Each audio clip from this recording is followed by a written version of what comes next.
I never thought I'd be the guy who gets cheated on. That might sound arrogant, but I'm not saying I'm a perfect husband, just that my wife, Lena, and I had the kind of marriage people envied. We'd been together 9 years, married for 6. Lena was a high school art teacher. Soft-spoken but sharp.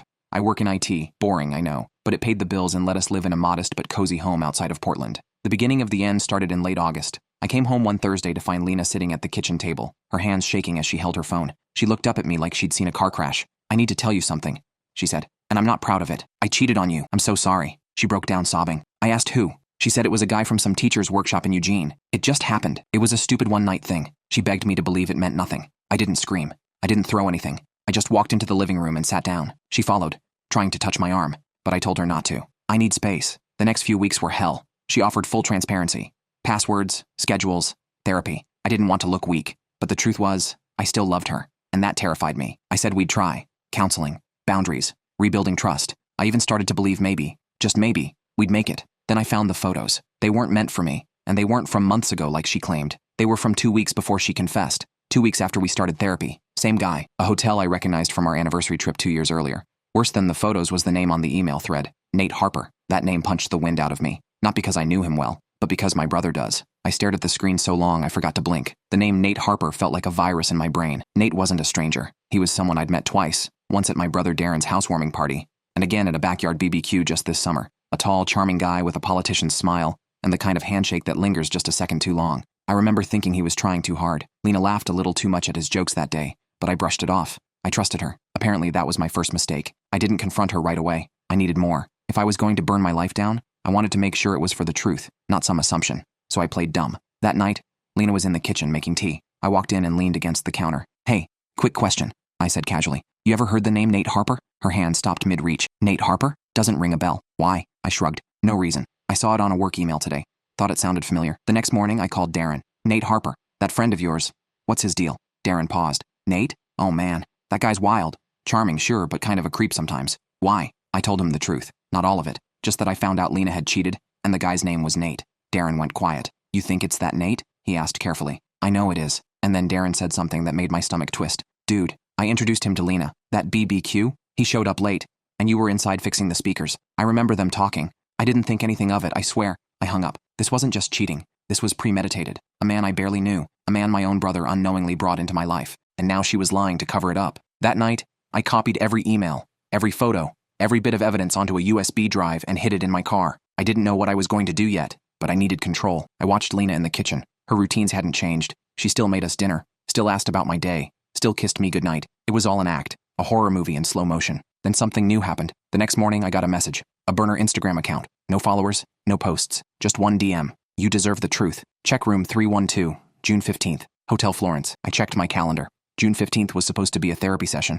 Lena had texted to say she had a migraine and couldn't go. I went alone. She was apparently recovering at home. Instead, she was in room 312, Hotel Florence, the same hotel from the anniversary trip, the one in the photos. I looked at her that night like she was a stranger. Every smile, every touch. I was done being played, but I wasn't going to blow up yet. Not until I knew who sent that message, and not until I could take everything from her the way she took everything from me. For days, that message haunted me more than the photos. Check room 312, June 15th. Somehow, it felt worse that a stranger was involved. Worse than the cheating. I had to find out who sent it. I tried messaging the burner account back. No reply. The next day, I drove to Hotel Florence. I told the front desk I was planning a surprise anniversary and wanted to book the same room we stayed in previously, room 312. The clerk smiled and pulled up the records. "Would you like to match the same weekend as last time?" she asked. "Actually," I said, trying to sound casual. "What date was the last reservation under the name Lena M?" She clicked. "There are 2 bookings, one in March and another June 15th. Just one night. Bingo." "Can I get a copy of that invoice?" I asked. She hesitated, then quietly printed it. The room was booked under her name,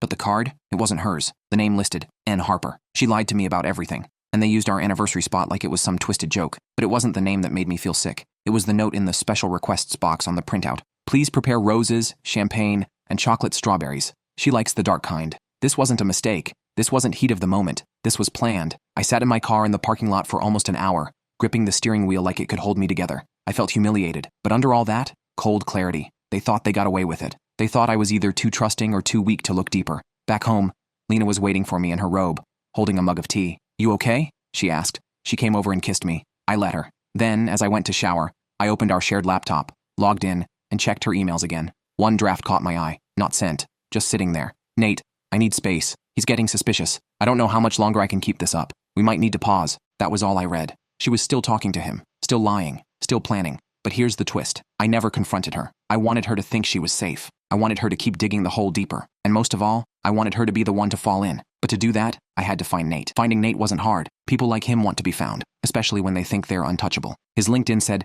freelance education consultant, a resume full of buzzwords and no real substance. I cross-referenced his photo with staff listings from the teacher workshop Lena claimed to attend. Surprise, he wasn't on it. He never worked there. That means Lena's entire story was built on a lie, and I was the idiot who bought it. What I needed now was FaceTime. So I got creative. I used my brother Darren. I told Darren I wanted to talk to Nate man-to-man. No drama. Just to get clarity. I know you didn't mean to introduce them, but I need to see this guy. You're the only link I have. He hesitated, but eventually caved. We met Nate at a sports bar downtown. He showed up wearing a tight polo and that same smug grin. I could smell the cologne from across the room. He didn't even flinch when he saw me. Just nodded. We sat. He ordered wings, talked like we were old friends. I said nothing for 10 minutes. Just watched him work the table until I cut in. So how long were you planning it? He paused mid-bite. Planning what? I leaned forward. Lena, the hotel, the draft email, the burner account. You want to play stupid? Go ahead.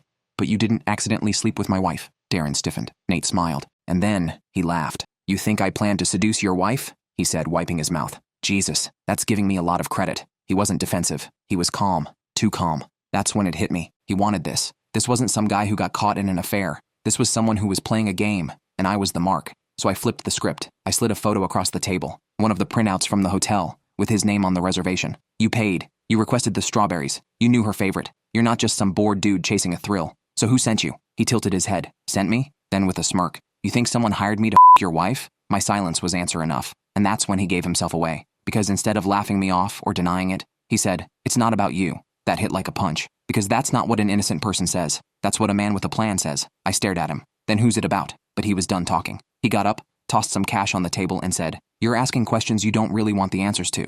And just like that, he left. In the car, Darren looked rattled. What the hell was that? I don't know, I said, but I'm going to find out. I went home that night and didn't sleep. I just kept replaying what Nate said. It's not about you. If it wasn't about me, it had to be about Lena. Or maybe us. Something else was going on. And I was done playing defense. The next morning, I requested copies of Lena's phone records. I had her password from the therapy transparency agreement. I wanted to know who she'd been texting, besides Nate. And sure enough, there was a number she messaged a lot more than she should have. A number that wasn't Nate's. I reverse searched it, and when the name popped up, I felt my throat close. It was my mother. I stared at the phone bill, rereading the number next to my mom's name over and over.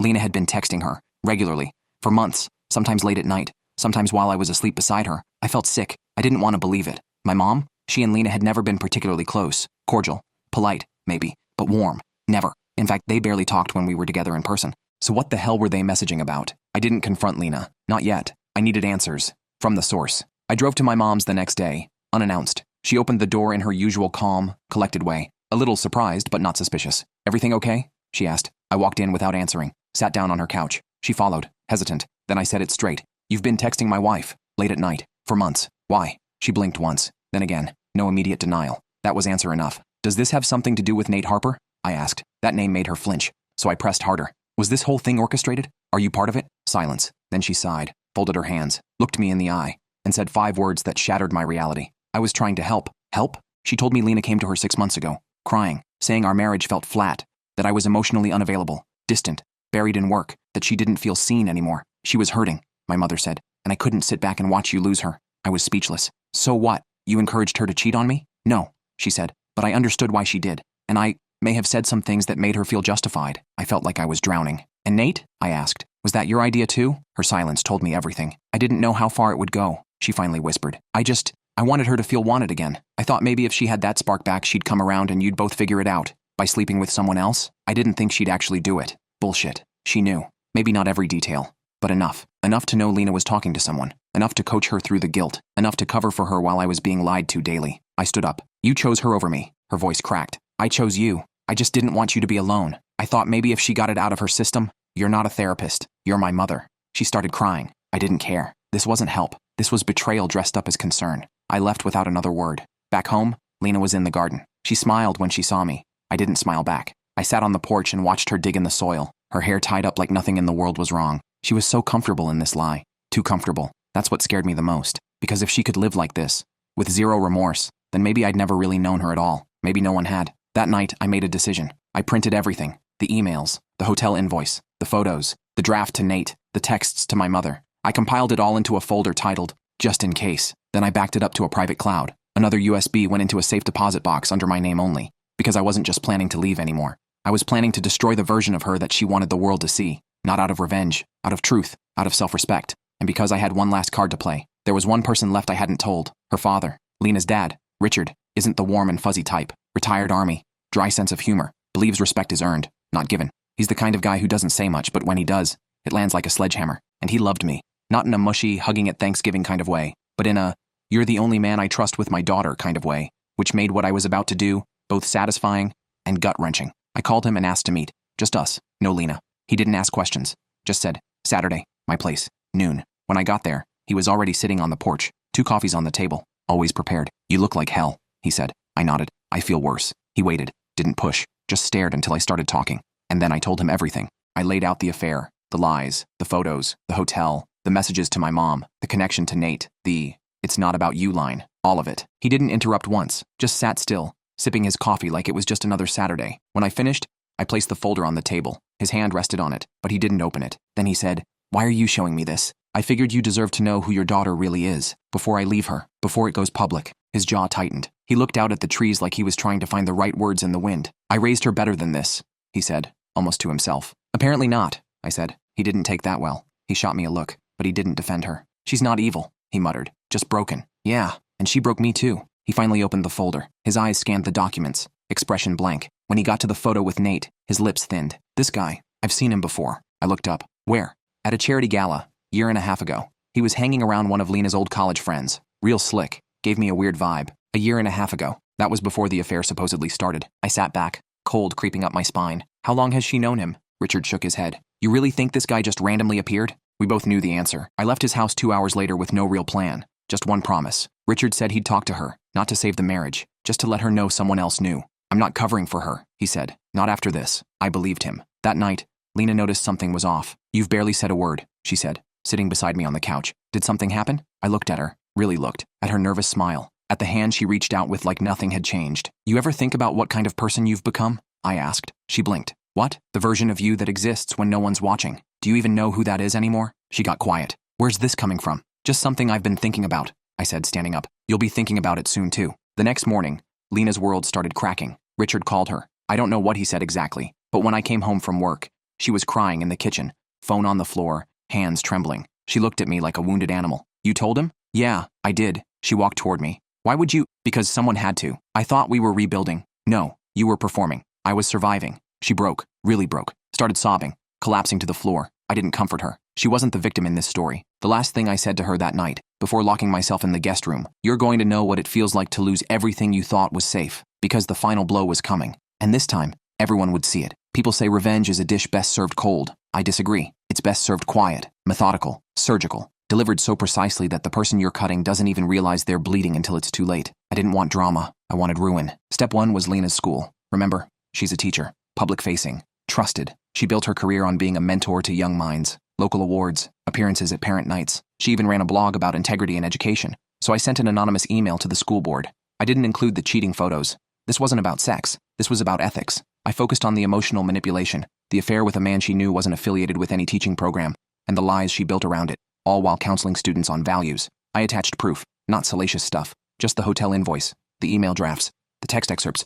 Then I hit send. No signature, no trail, just fire and gasoline. Step 2 was Nate. I found out where he worked. Some garbage consulting firm with a flashy website and zero credibility. I created a Dropbox link labeled Professional Conduct of Employee Nate Harper and emailed it directly to his boss. No commentary, just documentation. I figured they wouldn't care about his personal life, but turns out Nate had used company travel perks to fund some of his hotel visits. That invoice? His corporate card. Idiot. I never heard back. But within a week, his LinkedIn disappeared. So did his name on the company's Our Team page. Oops. Step 3 was public. This was the nuclear option. I debated it for days. I wasn't sure I wanted to become that guy. But then I remembered every night I laid awake wondering what I'd done wrong. Every lie I swallowed. Every time I second-guessed my sanity while she looked me dead in the eye and said, "You're imagining things." So I posted it, on Reddit, in a throwaway account. Title: My wife cheated on me and lied about it for a year. Here's how I exposed her and her affair partner. It wasn't just a rant. It was a full, factual, story-driven account with evidence, redacted names and faces, but enough detail to be unmistakable to anyone who knew us. It blew up. Thousands of upvotes. Comments from strangers saying they'd been through the same.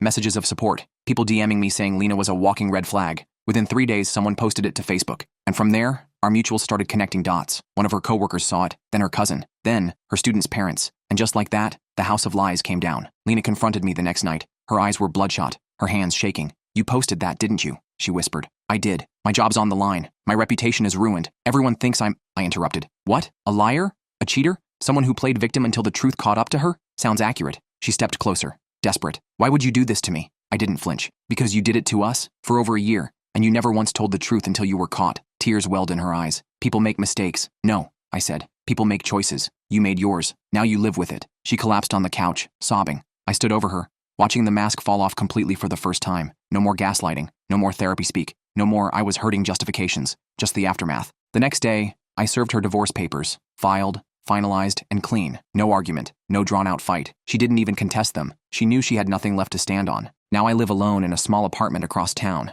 Quieter, emptier, but peaceful. I sleep through the night again. And sometimes I still think about the version of her I fell in love with. The Lena from the early days. The one who used to draw me tiny sketches on Post-it notes.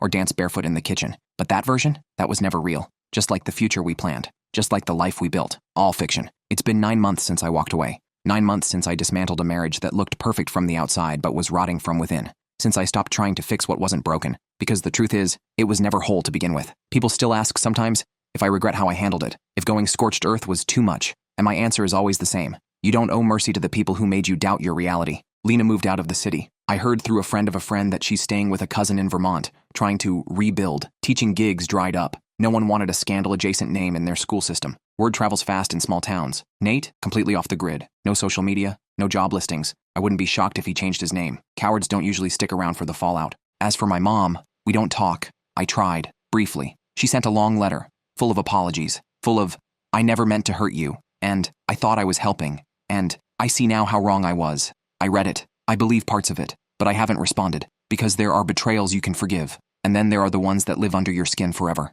She watched me fall apart, and handed the person pushing me the matches. I've started writing. Not for revenge, not for sympathy, just to stay grounded. Reddit was the first place I ever told the truth without softening it, without polishing the ugly parts or skipping the shame, just raw, brutal honesty, and people connected with it. Turns out there are thousands, millions of us, people who trusted too much, people who stayed too long, people who were blamed for the bleeding when they were the ones being stabbed. And we all have one thing in common. We saw the truth too late, but not anymore. Now I see everything. I see how Lena used silence like a weapon, how every vague answer, every "I'm just tired," every "you wouldn't understand" was part of the manipulation. I see how I clung to the idea of her, not the reality. How I loved the potential of who we could have been, instead of facing the truth of who she was. That's the worst part of betrayal, by the way. Not the act itself, but the way it makes you question every memory that used to feel safe. There was a day, years ago, when I came home sick, fever, chills, couldn't move. Lena tucked me into bed, made soup, sat beside me reading quietly for hours. I remember thinking, God, I got lucky. This is what love is. Now I wonder if she was already lying to me back then, if she was texting someone else while I slept, if she ever really meant any of it. You start rewriting the past,